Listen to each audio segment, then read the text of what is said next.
Welcome to Go for Side Effects. I am your host, Kevin Simon, and you all know my co-host, Wade. How are you, Bubba?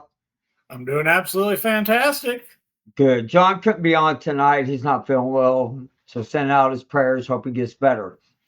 Uh, Before we get started tonight is going to be, to me, it's going to be fun. I hope everybody that is in the chats and comments kind of chime in on, it's all about coalition. All coalition forces who were out there, who helped us, and I think they also need to be announced. This is not just Go for Side Effects. It's just not a United States thing. It is a round the world thing. Everybody, the United Nations, and we got to remember this is the first time United Nations coalition helped us attack and push somebody out of another country. So everybody played a part in it.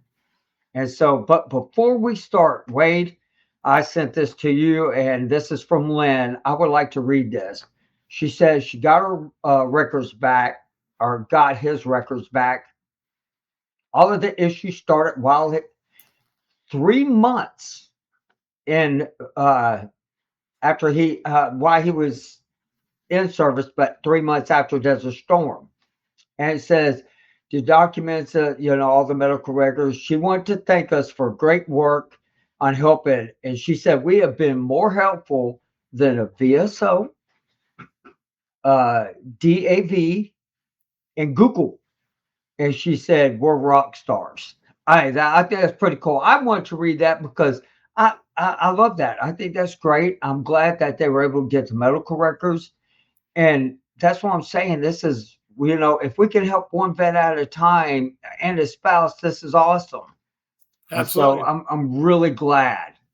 And so, well, with that, I'm going to get on with the show because this is going to be a little while because there was a lot of freaking people out there. And so, coalition countries that played the role during Desert Storm. This is what it's called. First was the United States. We had 540,000 personnel in theater. That's what records are showing. Okay.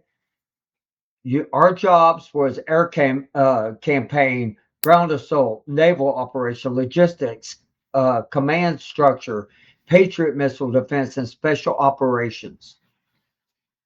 That's what we were considered what our job was.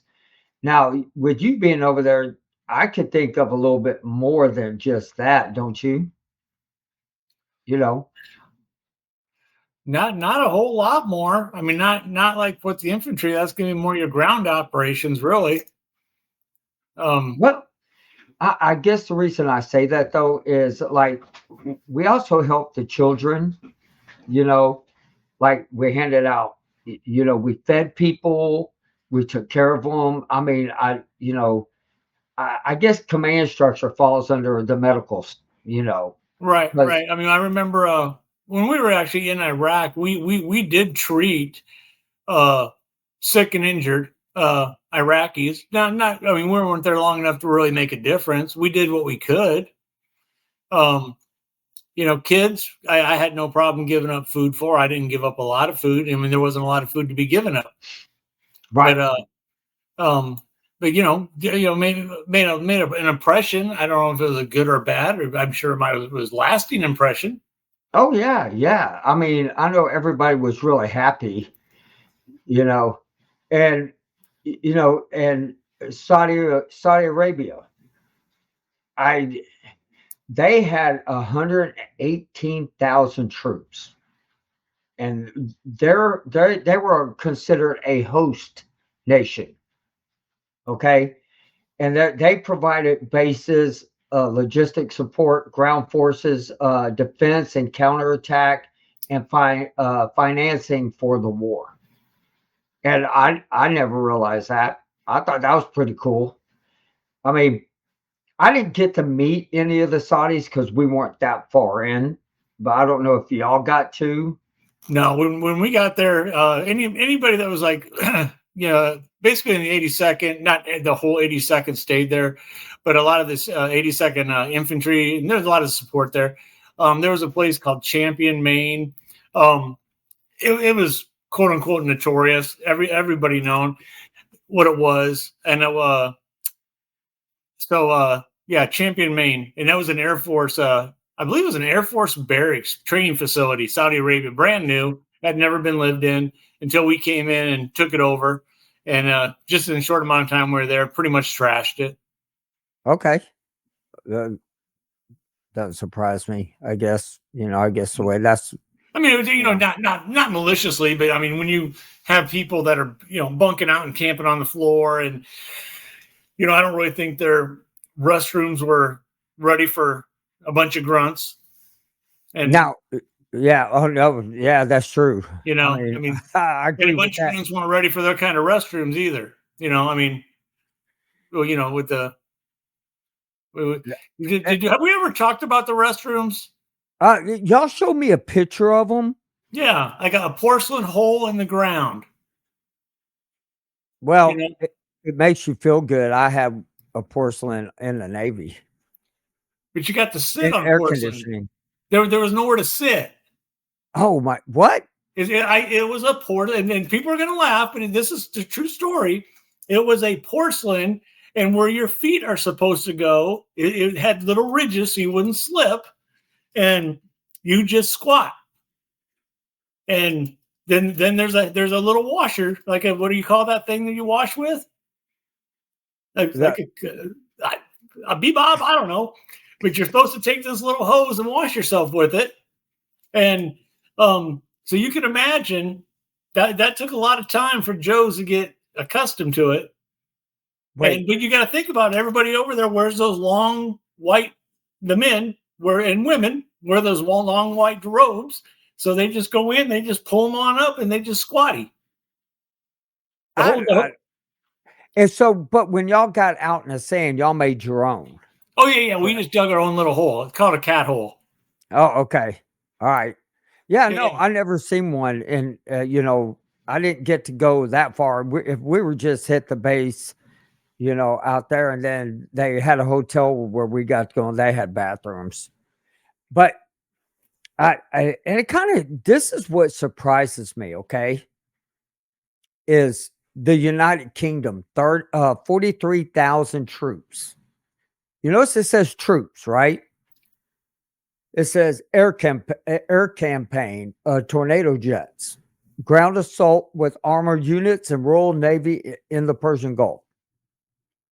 And I want to get to France here because I got a little story I want to add with this. And so France had 18,000 troops. Their role was Division Daguet. I hope I said that right. And so ground offenses in the western flank, Mirage aircraft, artillery, and armored brigades. Now, I know Belgium, I think Belgium should be in here somewhere, but I remember one time standing watch with a guy from France, a guy from Belgium, and a guy from United Kingdom. But I don't know if United Kingdom and them are the same. There was 4 of us.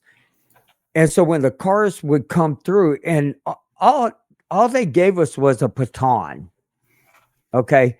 I don't know what a billy club is going to do for anybody that's going to drop a car through.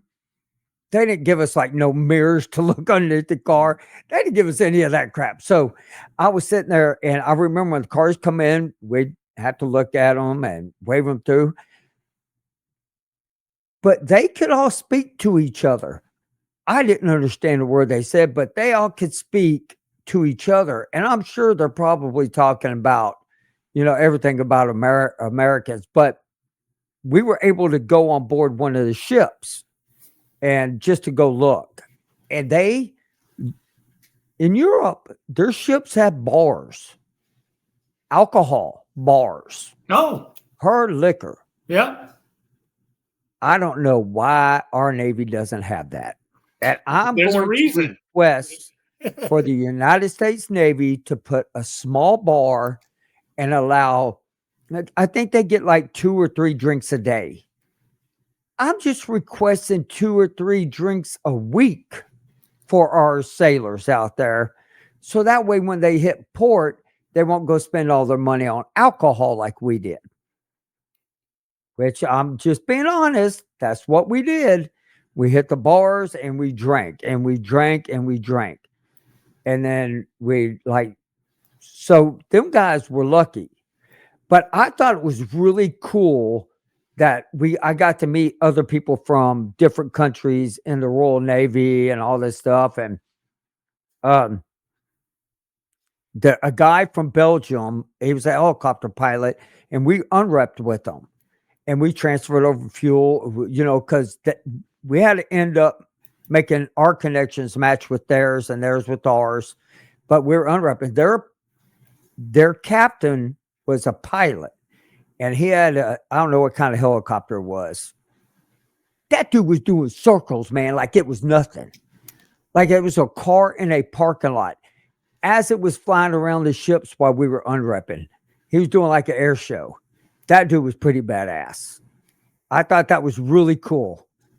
And so, I did you meet the people from United Kingdom and any of them guys? What was kind of cool is we actually had an exchange soldier who was from United Kingdom, from part of their 2 para, which would be kind of the equivalent to the 82nd, a lot smaller force, obviously. But I know I wolf a lot of crap about 82nd this and 82nd that, but the 2 para, they are very, very hard individuals, very hard training. They that's what they live for, is combat.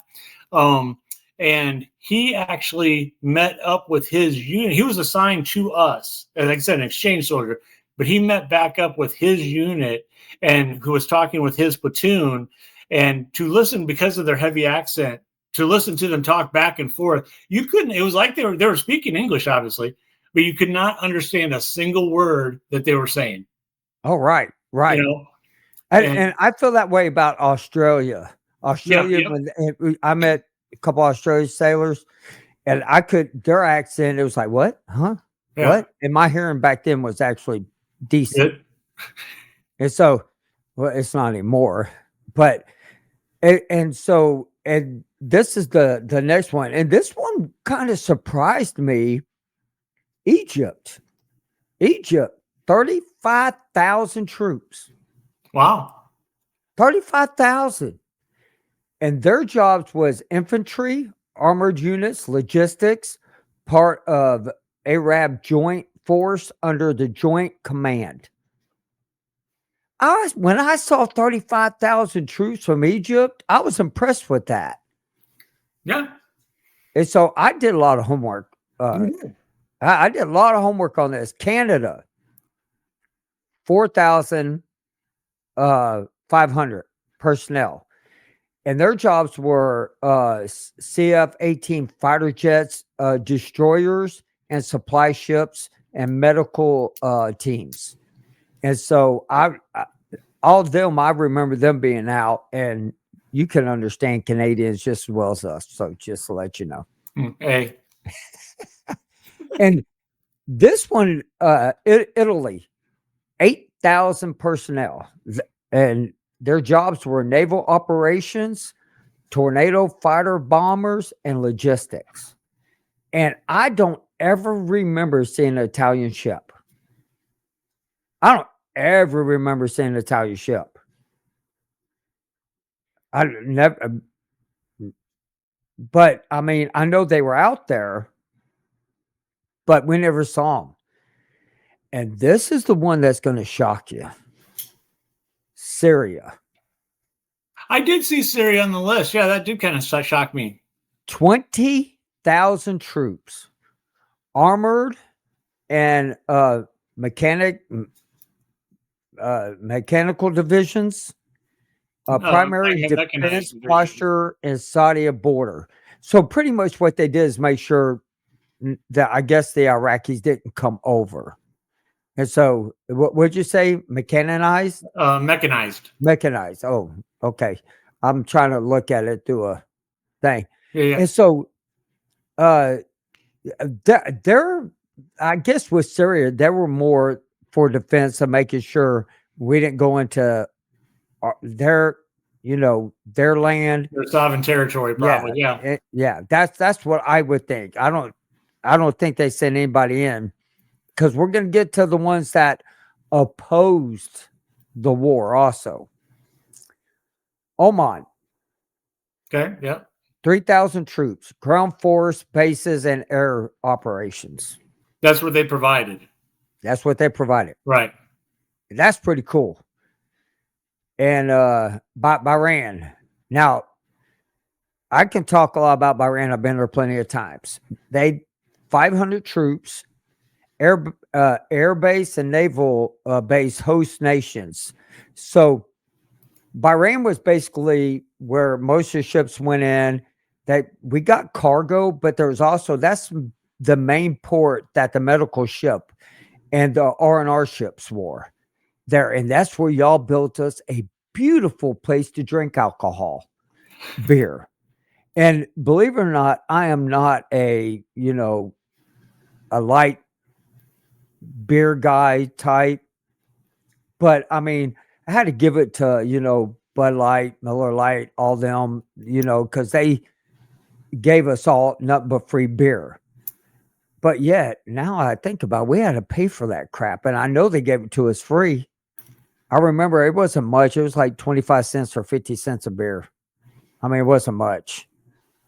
And so, I mean, I know y'all didn't get to have that. I'm sorry. No beer. Not even Qatar had 1,000 troops, ground troops, financial support, and bases. And so, what do you mean by financial support? I don't know. I mean, I guess what they did was they gave a certain amount of money to United Nations to help with like supplies. That's what I would think financial support. I mean, I really don't know. And I don't know what financial, does anybody out there know what the financial support means? That they, am I saying it correctly whenever I say it's what they gave United Nations to help out? And Kuwait is on here with, I didn't even know they had 5,000 troops. Combat brigades, armored units fighting to liberate their own country. As well as they should. As well as they should. I don't even know why that was even put in there. I was like, and anybody who was out there in theater got the Kuwaiti service medal. And I thought that was fantastic that they did that for us. Morocco, 2,000 troops, infantry brigades. There's a lot of freaking infantry, man. Yeah. Like, there was a lot of infantry. There must have been millions. And so, man, I don't even know if I don't even know this country. Senegal? Yeah, Senegal. I said it right? Yep. Okay, 500 troops, infantry battalion. Niger, 500 troops, infantry support. Dang, man. That would have been millions going into Iraq. And see, and this is why I believe we should have further went in and did a regime change. And then I don't think it would have been as bad as after post 9/11. I think that we could have settled the country down, got a calm, help rebuild, but only go after their military. And, and that's the one thing I never understood is, why do you go after the innocent people? Go after the people in charge. Bangladesh. I did not know that. Did you know Bangladesh? No, I see it on the list. No, I did not know that. Bangladesh, 2,300 troops. Their jobs were engineers, medical support, logistics. And Pakistan, 11,000 troops. Their jobs was infantry, engineers, and medical teams. And so I didn't know Pakistan. I didn't know they were even out there. I thought they would have been probably infantry on their borders. That's what I would think. If anybody wants to help me out, I mean, I'm sure they were watching their borders. Right. Okay. Now, Afghanistan. This is the cool one. Okay. That I was like, what the heck? Government and exile. Okay. Their job was political support non-combat units, or their role. Their jobs was diplomatic coalition partner. So pretty much is they all sat around the table and just said yes or no. That's and Brazil. It don't say how many people in Brazil. Naval and hospital ships. Okay, the hospital ship. Ari, man, I ain't even gonna try to say that name.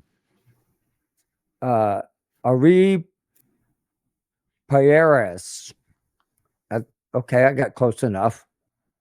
And then Argentina doesn't say how many troops. Naval contributing. Destroyer and this is an corvette for escort for blockade duties. Okay.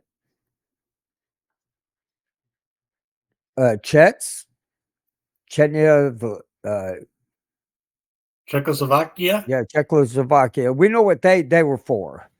They were their role was specialized troops. Now this is important.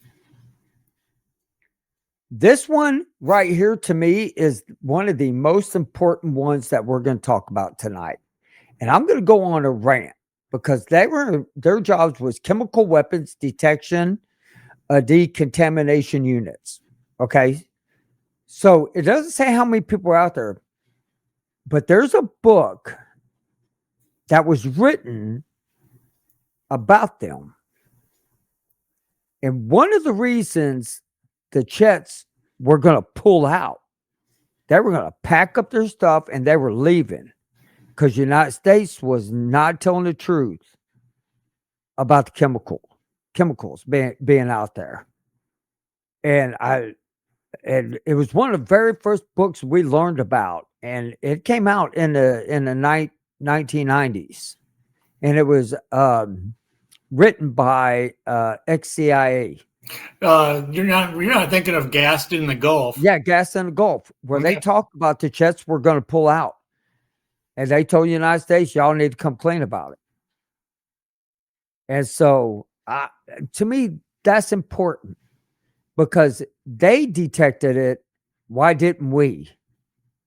Because they knew if we detected it, we had so many troops, everybody would have freaked out. You would have had a panic attack throughout the whole freaking nation.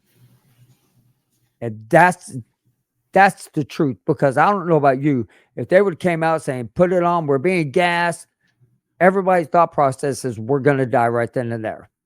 But we didn't. And I guess okay, so let's go with that. I mean that's what the Czechs' specialty was chemical warfare and gas detection, right? Exactly. So in hindsight, let's play devil's advocate. In hindsight, how many people actually died due to gas exposure or nerve agent exposure? I don't know of any. I'm not aware of any either.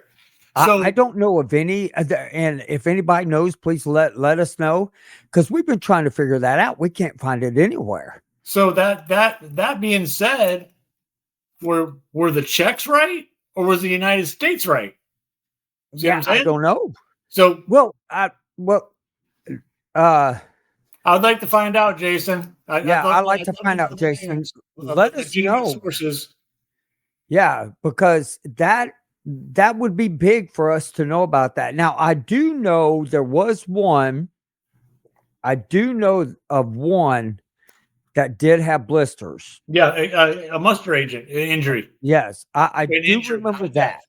I remember our commanding officer talking about that. But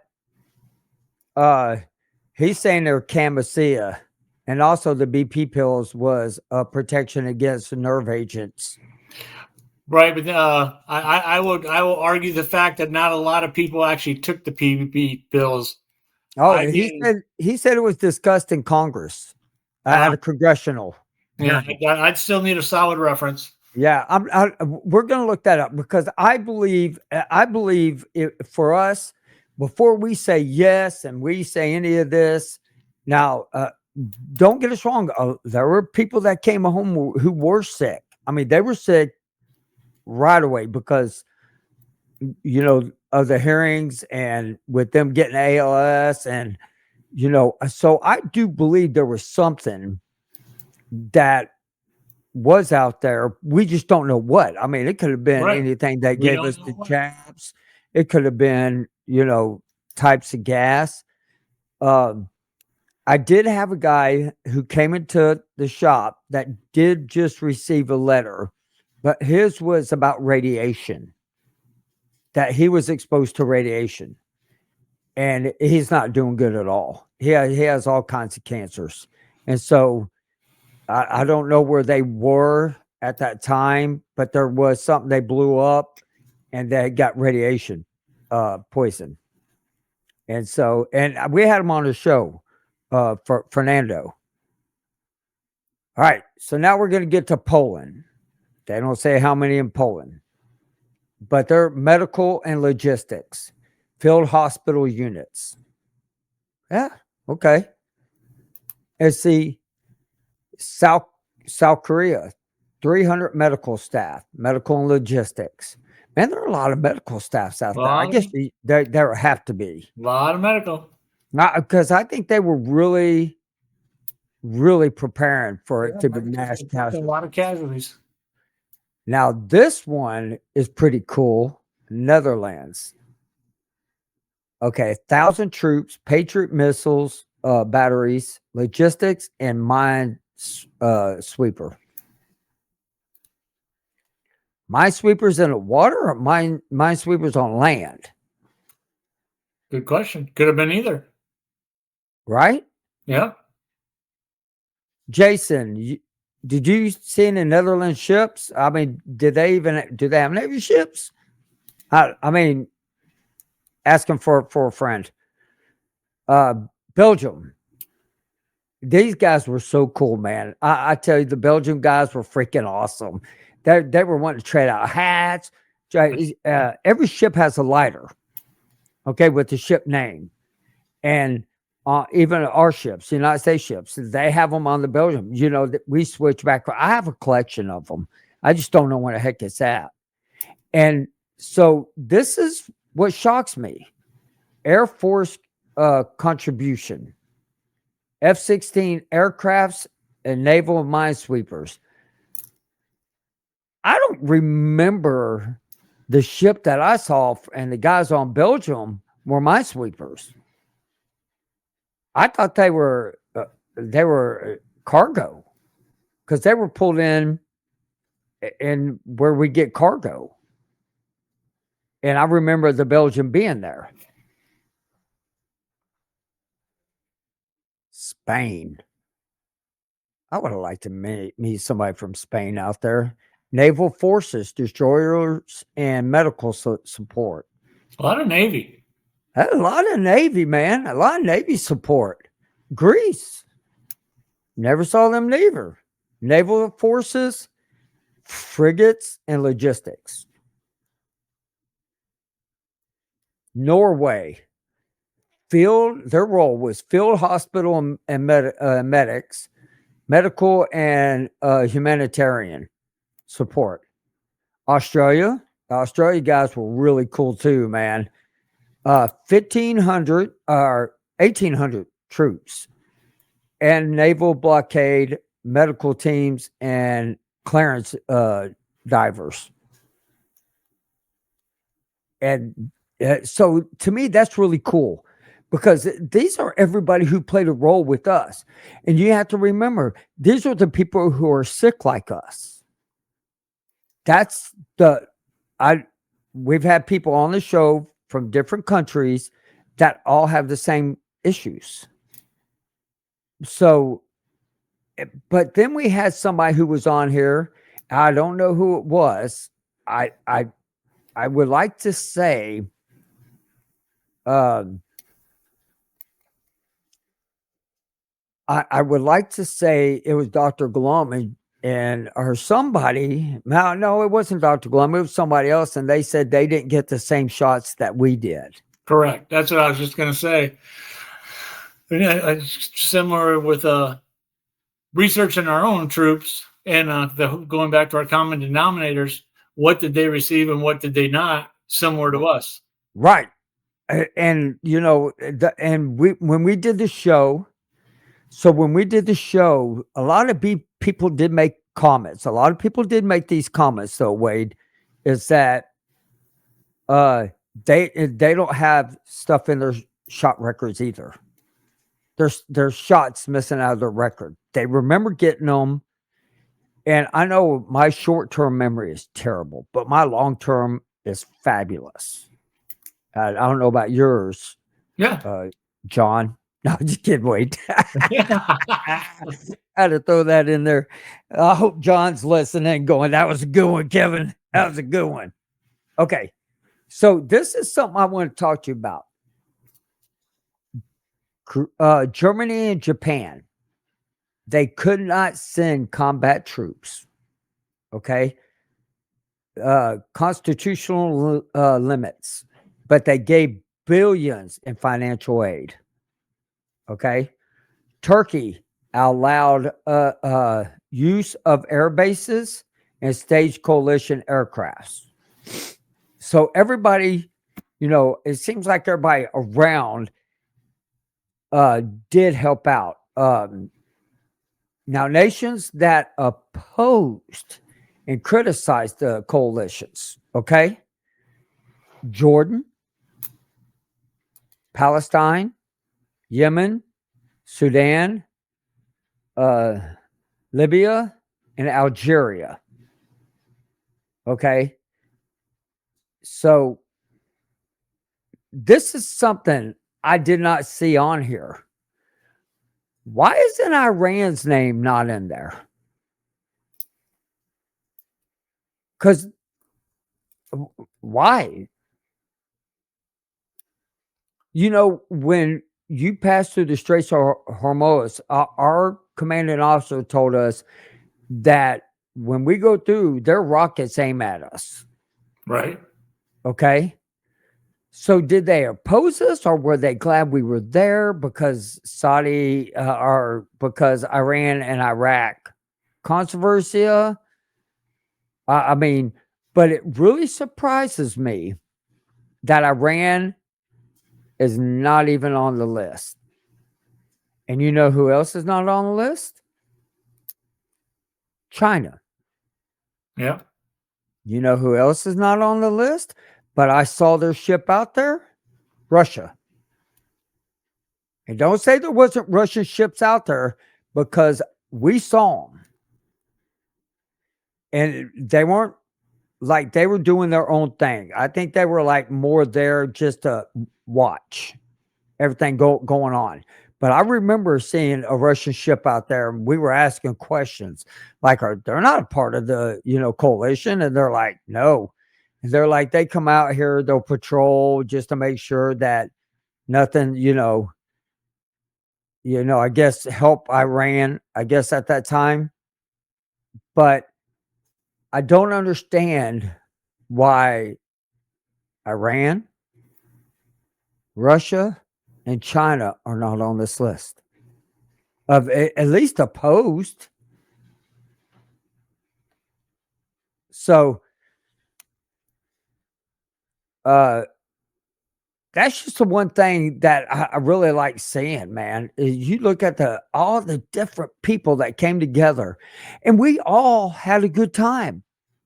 I mean, I guess because it was only a 100-hour war was probably helped that everybody's confidence was boosted up and everybody was happy. We went in there and kicked ass and got out. But I mean, all these people who were out there, it was really cool to know that all of us were together. Well, I think at the time, Bush was trying to pull as many coalition forces together versus opposing, so to show that they did have support. You know, he's not going to really care about Russia and China, but but what he did care about was that black gold. Oh yeah, right. The liberation of Kuwait, that's great. That sounds great, and it sounds great for history. But what they really cared about was the black gold. And that's why we were there. And look at every single one of those nations; they all rely on it. And guess who else ain't on here? Israel. But Israel had to worry about being bombed while we were in the middle of it too. They were lobbing. Yeah, they were lobbing in Israel. They had their own problems dealing with that war. I sit here and I'm over here and I'm looking at these countries like, now some of the countries that, you would think that would opposed us, helped us, like Egypt. You would think that Egypt, I was like, that's really cool to know other countries around the world, we could all work as a team. Now, with all that also being said, is on the coalition side, is I wonder how many fist fights happen between different countries just because they want to see if they can whip the other person's butt. Right? Oh yeah. I wonder how many of those countries, especially like your British or Aussies, Aussies don't want to go anywhere without their Fosters. So I wonder how many of them, brought their own beer. I'm sure there's a lot of them. Right? Yeah. I wish we could have. Well, yeah. I mean, that's just a little 6-pack per man per week. That'd be all right. But like you said, Saudi was the host country, and that's pretty much what they go by. Is the rules of the host country is dictates. And I think Kuwait or the UAE didn't want us to go all the way in, if I'm correct. They wanted us just to push them out and be done. Right. And that was, quote, the mission, the liberation of Kuwait. Right.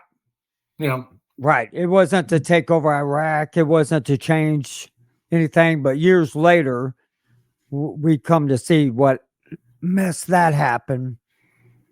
So, yeah. And, I had a platoon sergeant explain to me. I was young. I didn't know. I just knew everything.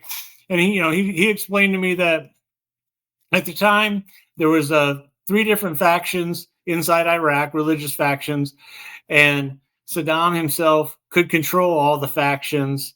With his heavy hand, he could control them and leave him in power. He'll control his country. If we took him out of power at the time, they would all start fighting amongst themselves to gain control. So then you're going to have a civil war and civil unrest within Iraq.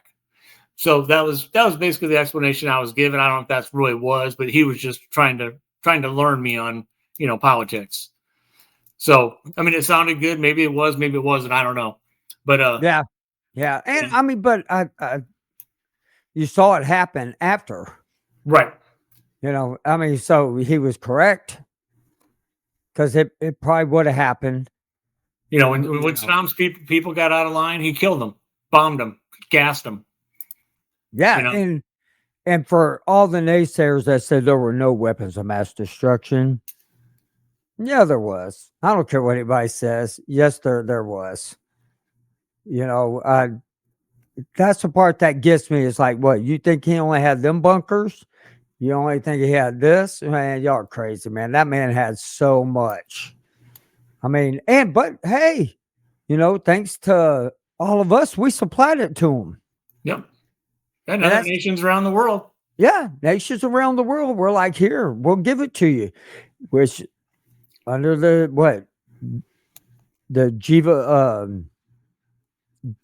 Convention Act, right? Was against the rules. Yeah, for chemical weapons, yeah. Yeah. But yet, we saw it. We got pictures of it. We put it out here. And that's the part that...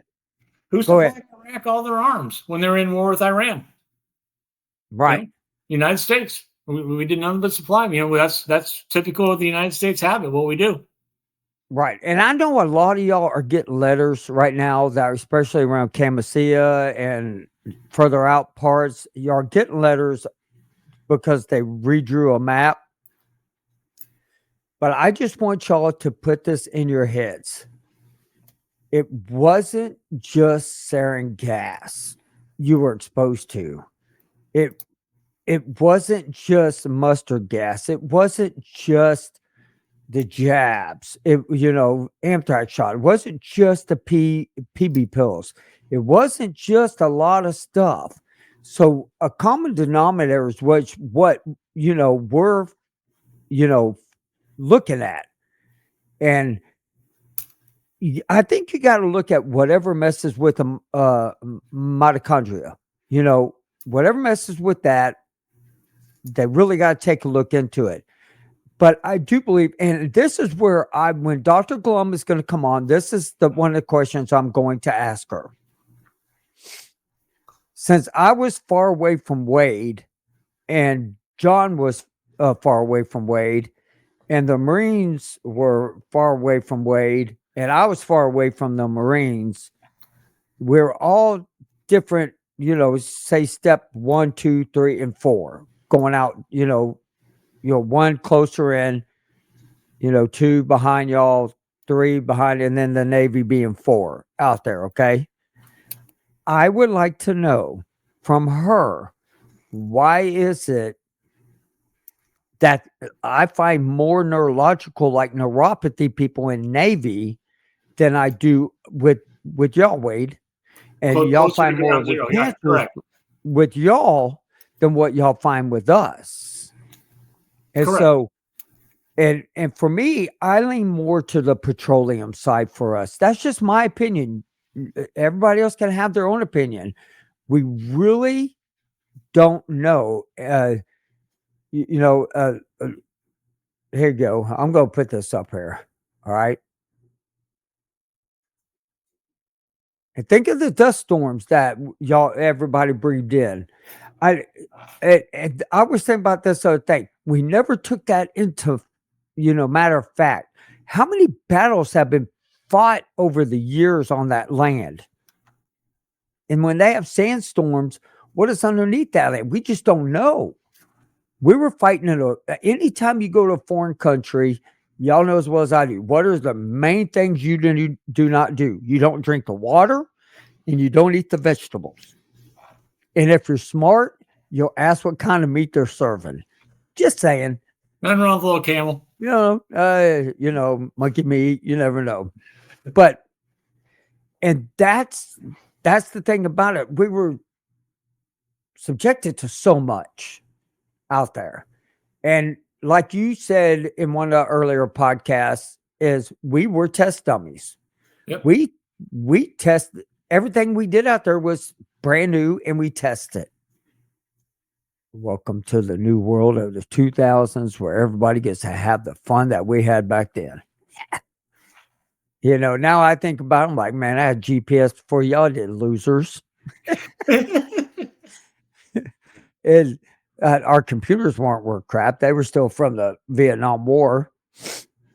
But here's one for you. We blew an ASP. Ammo supply point. Okay. But it was not one of the ones with chemicals. I did recon at the ASP. I believe it was CAM. Okay, that's cool. And okay, so here's my question with that. It wasn't just Camisea blown up. How many? Weren't there a couple? There was quite a few. That's what Ron was saying last week, 2 weeks ago. I mean, there was another one down by Ann Nazaria. And I forget what the other location, but yeah, Camisea was one of the bigger ones, and it's the one that got a lot of attention. But there was multiple, weapon depots just like Camisea. Camisea was just a massive location, and it's Right. the one that got most of the attention. Right. And I think they all should get the attention because we don't know where all the other army guys were. And how is it that you talk to the Brits, you talk to the Belgians, you talk to Australia, you talk to Germany, you talk to France, you talk to all these other countries, and their people are sick. But if you know, but the more I'm looking into the Navy side of it, they're all have neurological problems like neuropathy. So neuropathy is a big deal playing with the people in the Navy, sailors, you know, and Marines. I have to say Marines also. And there was a comment I was going to pull up here, but I lost it. Um, so okay, this is the other thing I was going to say. Our alarms went off 2 days into the air war in Saudi. I think everybody's alarms went off. Okay. So I just have a question for you. Y'all just hear me out. You think there was any way that our alarms were all connected to each other in some form or fashion? Is there a possibility of that? Because, you know, were they testing? I mean, I, I don't know. I just don't think, I don't think back then, I don't think there was the technology to connect them. I just Then don't honestly believe that. then there was a reason that all of our alarms went off, and it wasn't because they were faulty. There was something else that making the alarms go off. And I mean, one of the days, wait, I'm telling you, man, it was like it was real dark, uh, you know, but I don't remember oil well fires being there, but it was dark, you know, it wasn't your brightest day. It was cloudy, okay, kind of misty. But they seemed like mist, but it wasn't mist, if you kind of get what I'm saying. Right. But the alarms went off then. Okay, so you know, was it anything that he could have put, you know, in the oil well fires? You know, we just don't know. That's my problem I'm having is we don't know. Well, not just that, we don't know, but I go back to what you and I discussed before. Is at this point in time, nobody cares. Right, Nobody's looking into it. It doesn't matter. I shouldn't say it doesn't matter, but it doesn't matter what it is. Nobody's looking into it. right. And There is absolutely not a single research study going on for the cause. They've accepted Haley's research conduct that it's sarin gas. Over and done with, books closed. and see, and that's the part that makes me mad, that they shut that door, don't open up the other one. Because what if we come to find out that if they really test it and they did right research and they, you know, you would think the technology would be there to figure it out. Come on, you could figure out exactly how to make a vaccine for, you know, one sickness in like 1 month, but you can't figure out 35 years later. Vaccines for one sickness. Three, that's right. 3 vaccines. Yeah. But you can't figure this out in 1 month. But yet 35 years later, they cannot figure out, oh, hey, you know, this is what it is. You know, because who was it? Nicholson, Dr. Nicholson, we had him on here. He said, y'all are counting out that there was bioweapons used. And he made it very clear that he thinks a lot of the troops were exposed to bioweapons. He made that really clear. Yep. He made that more clear than nerve agents, that there was more bio he felt than there was nerve. And so what could that be? And then, you know, then you hear reports that they had HIV in some of the bombs that they blew up that Jason was telling us about, like has the paperwork for it. It was like, they're not doing any research on anything, nothing. And that's the part that's just like, okay, don't do that research. But the kids that are sick, that are figuring out, and I will say this is my belief, educational purposes only for Facebook or anybody out there. But I look at what COVID has done and how it has made everybody sick to how we were sick, and it made us worse. And how is it that about 70% of this country have the same thing like we do. I know so many people who have neuropathy, never served time in the military now. I don't understand it. I'm confused on that part. I look at how crazy COVID made people, and I look at how crazy some fellow veterans are. Yeah, I mean, it has. COVID has changed our lives forever, and to me, it hasn't been for the. You don't think that this might have been an experiment pre-C? I don't know. They experimented on us when we were out there during Desert Storm. Yeah. That's just our beliefs. Nobody else's. Research only. Research only. We would like them to. That would be a good research. A good research. And for every news agency that is out there that wants to listen to this program, take COVID and non-military people and how they are today, and take the troops after Desert Storm and how they were after Desert Storm. Let's get a match right there. So what's inside that happened with COVID, that is inside us. That'd be damn good research. That'd be damn good research. Damn good research. I mean, anybody disagree with that? I mean, I would like the people in the comments, to comment on it. I want people to sit there and say, hey, you know what? Look at people that your friends, your family. And everybody seems to be a lot sicker now since we came home. And that's all I can say about that. That's all I can say. And obviously not everybody is affected, right? Not everybody is affected. They said 1/3, I think, is what the numbers come down to. And this is something that I discussed with Ron as well.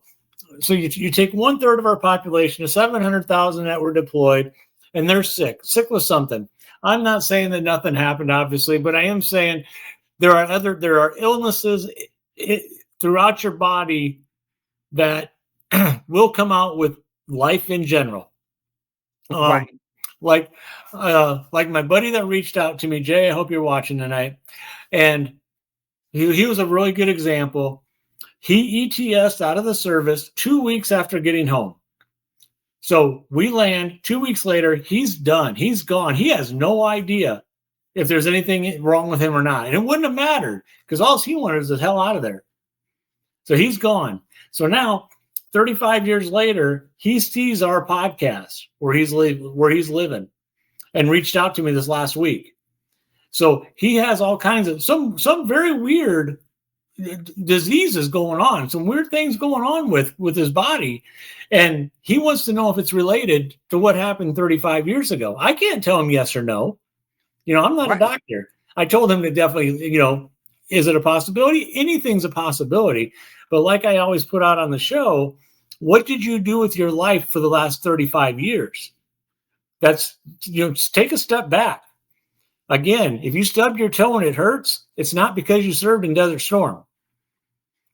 So, but he does have some weird stuff going on in his body. I would definitely say that. But I'm going to say this right there. Cancer is evil. Is evil. Man, absolutely. I agree. And I'm finding like people that have found me through the podcast are like, oh man, and talking to me about it. I tell you, I'm finding like more and more are like have some type of MS. And remember, that wasn't one of the presumptives. That's not even on the Goal 4. But now they're starting to do stuff in the veterans having, like a coalition for MS, and they're trying to figure it out. So, I don't understand how you can label all them cancers up there, but you can't label MS because or ALS or ALS. Actually, that's in every book, medical book now. Well, I'm saying as far as the presumptive. I don't understand that. Yeah. I don't get that. I do not understand how you can label, all these things that are presumptives, but then when it comes to something like, MS, you really got to fight for it. And the simple fact is if you have chronic fatigue, it's written in your paper. If you have fibromyalgia, IBS, and all that, there are people who are filing on it today that still get denied, but yet they can show in their records. Because I had a buddy of mine that showed in his records that he had digestive system problems when he first got out after Desert Storm, and he's still being denied for IBS. And I'm like, I just don't get it.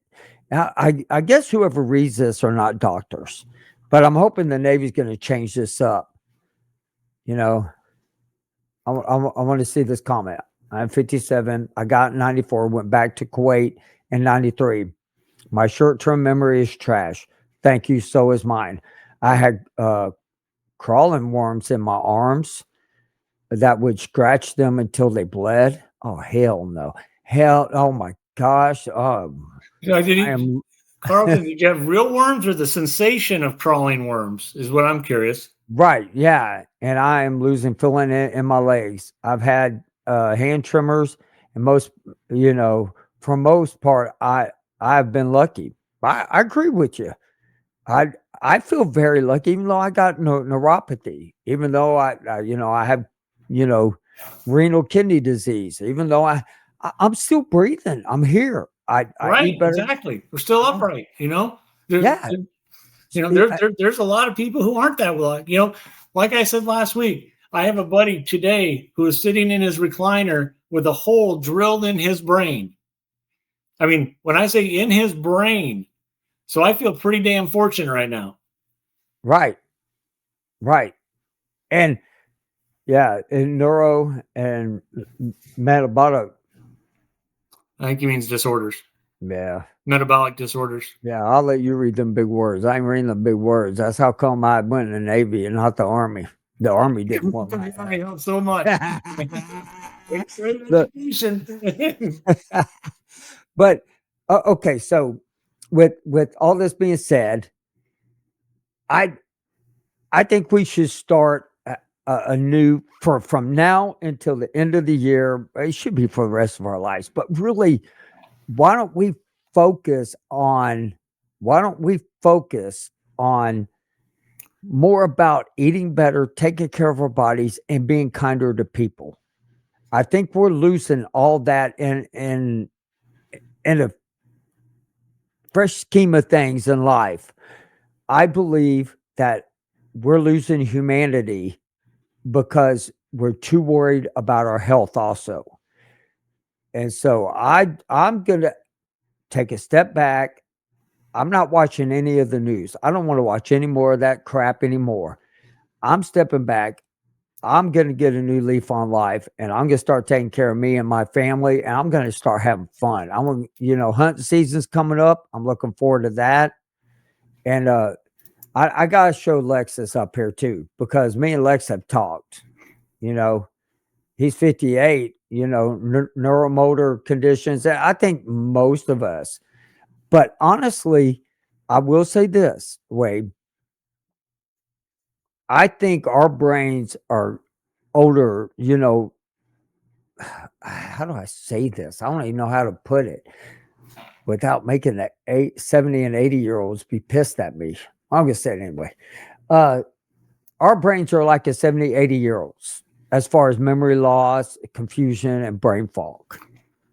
Well, that was the VA's own study that we're aging at a rate of an average of 10 years faster than what your normal age. So I'm thinking, okay, 55, 65. I'm like, I'm in my prime then. I don't feel 65, but yeah, if I feel this good at 65, okay, I'm doing all right. But there is, and you can tell some people are definitely aging after talking to friends, seeing some people.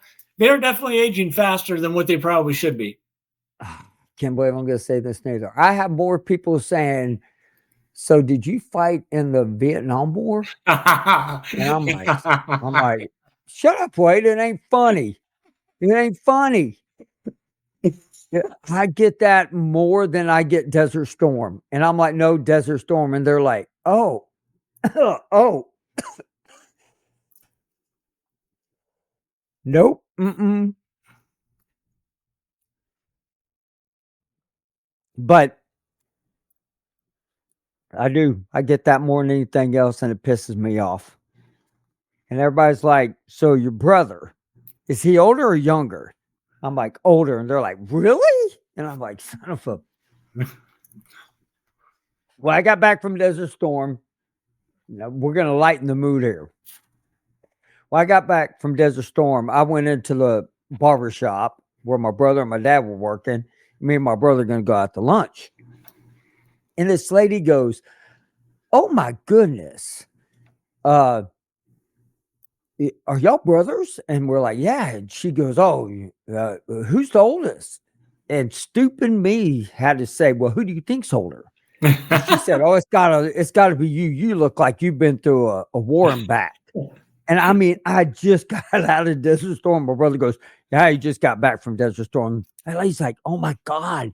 Oh, I'm sorry." I was like, "Oh my God. So did I age right then and there?" And John, oh, that's Jason's. Here's John's. "Oh, I'm here. You're oldest." And now I'm not even reading that. I'm not talking to John right now. So I'm going to hide his comment. I can't believe he even said that. How dare him talk to you like that, Wade? Oh, that's terrible. But now the other problem that I've been having is itchy eyes and watery eyes. So I'm not crying because I'm old, but I do have watery eye problems. Do you have that problem with your eyes? Mine's dry eyes. I get dry eyes. Now they say that's a presumptive, but I mean, I did see something about the eye thing a while back, and I think they said because of the dust and the wind that was out there. don't you think that would have happened 30 years ago, That's 35 what I years think. ago? But That's just me. I don't know. But I did see right. something about dry eye. I think that's all a study about dry eyes. And I just tell everybody that it's just, my emotions coming out 30 years later. You know what I'm happy about? What? That I can see out of both of them. Oh yeah. So Darn I'm on stupid. top of the world. Wait, you wear contacts or glasses? I do, but I hardly ever wear. My vision has actually gotten better over the years. So even with my contacts in, my Because of carrots? huh? No, it ain't no dang carrots. I'm telling you, you know what? Everybody makes fun of me. But after I did that diet study at American University in Washington, D.C., and switched my diet around for the last 2.5 years, my health has improved, to include my eyesight. Wow. And Well, see, I'm be just honest saying. with you, my health has improved tremendously. I don't know if I snore as loud, but I know I get better sleep now. And I you sleep like know, a baby, I sleep like a baby. 7, 8 hours a night. With no. I mean, I got to get up every again, but I right through the night. Yeah. I mean, I sleep good, and I don't find well, no, I'm not gonna say that. I'm always tired. I'm always tired. It didn't fix I my grouchiness, but Well, that's true. It didn't fix your opinionated mind either there, son. Uh, John decided to say, even my eye guy, he goes, a lot of times people's eyesight will get better over time, but I can drive without contacts and glasses. I can pass the eye test. "Oh So yeah, well, I could pass them with my but I big still have old dry Coke eyes. bottle glasses I got on, dude. See it? Try it, dude." And then okay, so I'm gonna lighten the mood a little bit more. So I was about 42, 43.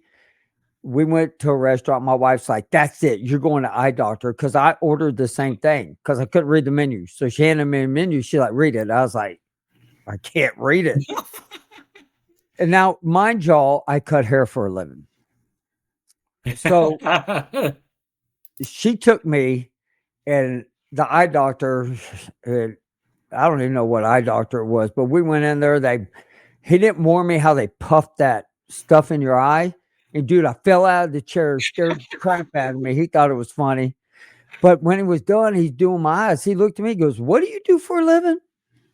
I said, "I cut hair." He goes, "What?" He goes, "Dude, how do you cut hair? You need bifocal." I didn't start out with just bad vision. I started out with bad vision. And then 2 years later, I was wearing trifocals. But my eyesight hasn't gotten worse in the last 3 years. I hate to pay for your glasses for your prescription. Well, yeah, man. Well, I take these off. These suckers right here can start a fire if I put them in the sun. In the woods, you need to start a fire. You start a fire. I just hold these magnifying glasses up. I just want y'all to know right now that Wade may not be on the program next week. My bottle cap eyeglasses. Unexpected leave vaccines. But now, I heard that's going around. People getting fired like that. Yeah. You're such an ass, man. Okay, we're coming to the end of the program tonight, guys. Hey, I want to thank the coalition forces. I do from the bottom of my heart. I think it's great. Team effort. That really means a team effort. Yeah, it's a team effort, and that's why it was a 100-hour war, because everybody did their part out there. They showed up. Went in, we kicked ass, and we took names. Absolutely. Well, we didn't take names, but we went and kicked ass because I couldn't spell their names. There was no freaking way. Yeah. And then, anyway, well, next week, we should be having on a special guest that was supposed to be here this week, but he's still out of the country. But he says he's definitely coming on, correct, Wade? That's the information that was relayed to me, correct. Wade will be hosting next week, and John should be back. And so us three with him, and we're going to be talking about, I think, something really cool, a Desert Storm Memorial. It affects everybody. That it should have, that's right, should affect everybody. And so we're going to be discussing that next week, and also his time during Desert Storm, and so I think it's great. I think it's wonderful. I had a great night tonight. I enjoyed this conversation. Thank you for being on, Wade. Y'all, absolutely. If y'all need to get a hold of me, please, at any time, y'all can get a hold of me at Kevin Simon at goforesideeffects.com. And that's where she sent me the message. Oh no, it was through Facebook Messenger. Yeah. Okay. So short-term memory ain't great. But contact me at Kevin Simon at goforesideeffects.com. We are going to be getting a lot more stuff done this year. We're going to have a lot more fun on this podcast. I mean, this podcast is going to keep going for a long time, guys. I ain't stopping until we at least get our voices heard and people start talking about whatever's going on with the side effects over there from the Gulf War. And y'all we hit over 1,000. Thank you, everybody. I got to thank Angie. That was my birthday wish, that we got over 1,000. We're at 1,004 viewers on YouTube. We need to keep bringing it up. After 10,000, Wade will be going parachuting by himself out of a perfectly good airplane. Oh, no, that's right. Me and Wade are going to jump out of an airplane with a parachute while I scream the whole way down, and we will videotape the whole thing. If we get to 10,000, we got a long way to go for that, so I'm not too worried about that right now. I'm going to be 90, jump out of a damn airplane and everything. But I want to thank y'all for coming on. I thank y'all, Wade, for you being here, and for all the listeners out there. And we will see. Oh, check out our Patreon. Guys, we are trying to build up the Patreon. It's our after show. We have a great time with that. We talk about more crap in there than what we do on here. And this right here is going to help us get to be what we want to do, is a big show. So we are looking to do a really big show where we fly people in, have guests, and we all talk and start getting the side effects of the Gulf War known to the American people. So thank y'all, and y'all have a great night, all right? See you later, Wade. Good night.